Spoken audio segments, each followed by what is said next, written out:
Already இருக்கிற பிரச்சனைலாம் பத்தாதுன்னு அடுத்தடுத்து ஒவ்வொரு பிரச்சனையாக க்ரியேட் பண்ணிகிட்ருக்காங்க.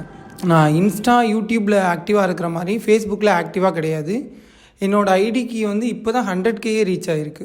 நிறைய பேர் என்னோடய நேமில் ஃபேஸ்புக் அக்கௌண்ட் யூஸ் பண்ணிகிட்ருக்காங்க. அதெல்லாம் நான் கிடையாது. அதுலேயும் ஒருத்தர் ப்ளூடிக்கே வாங்கி வச்சுருக்கிறாராம். அந்த ப்ளூடிக் வாங்கி வச்சுருக்கிற நபர் வந்து நிறைய பேர்கிட்ட தப்பாக பேசிகிட்டு இருக்கிறதா கேள்விப்பட்டேன். என்னோடய ஃப்ரெண்ட்ஸ்லாம் இருப்பாங்கள்ல, அவங்க நேமெல்லாம் மிஸ்யூஸ் பண்ணி நான் இவங்க ஃப்ரெண்டு தான் அப்படின்னு சொல்லி மிஸ்யூஸ் பண்ணி பேசுகிறதா கேள்விப்பட்டேன். நான் ஃபேஸ்புக்கில் இவ்வளோ நாள் ஆக்டிவாக இல்லை, இதுக்கப்புறம் தான் ஆக்டிவாக இருக்கணும்னு நினைக்கிறேன். ஃபேஸ்புக்கில் என்னோடய அக்கௌண்ட் வந்து ரசிகர்களின் ரசிகன் மணின்னு தான் இருக்கும். 104K ஃபாலோவர்ஸ் தான் இருக்கும். ப்ளூடிக் கூட இன்னும் வாங்கலை. ஸோ நான் சீக்கிரமாக வாங்க ட்ரை பண்ணுறேன்.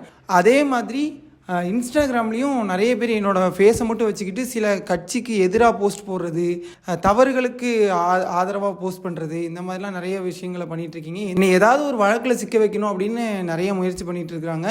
மோஜ்லேயும் இன்னும் நிறைய பேர் பேசுகிறாங்கன்னு சொல்கிறாங்க. இன்ஸ்டாலெலாம் நிறைய பேர் ப்ரொமோஷன் பண்ணி தரேன் அப்படின்னு சொல்லிட்டு காசு வாங்கிட்டு ஏமாத்தினதாக சொல்கிறாங்க. இந்த மாதிரி நிறைய இஷ்யூஸ் வந்துகிட்டே இருக்குது. ஸோ இது என் ப்ரொஃபைல் வச்சுட்டு என் பேர் வச்சுட்டு யார் பேசினாலும் உடனே நம்பி பேச வேணாம் அப்படின்னு நான் ரெக்வஸ்ட்டாக கேட்டுக்கிறேன்.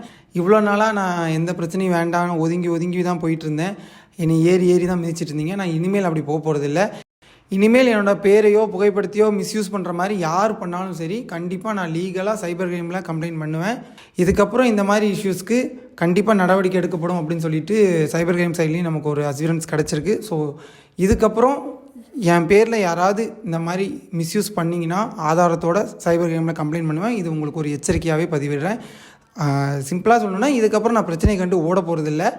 இதுக்கப்புறம் என்னை சுற்றி வர பிரச்சனைகளை நான் கண்டிப்பாக தட்டி கேட்க தான் போகிறேன். இதுக்கப்புறம் விட மாட்டேன். நான் ஃபாலோவர்ஸுக்கும் சொல்லிக்கிறேன், நான் ஃபேக் ஐடியில் பேசணுன்ற எந்த அவசியமும் இல்லை எனக்கு. அதனால் நான் ஃபேக் ஐடியிலேருந்துலாம் எதுலேயும் பேச மாட்டேன். யாரும் போய் நம்பி ஏமாற வேணாம். நன்றி.